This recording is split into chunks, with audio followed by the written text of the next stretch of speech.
Ay, tinawanan.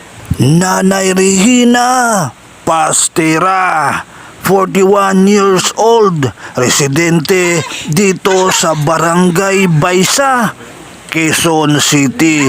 Siya po ay nagdurusa ngayon sa sakit na lupus at paralyzed.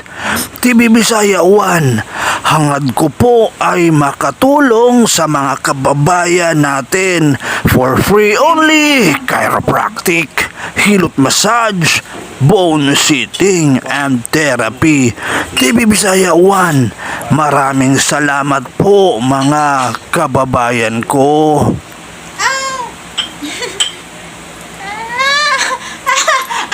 Okay na.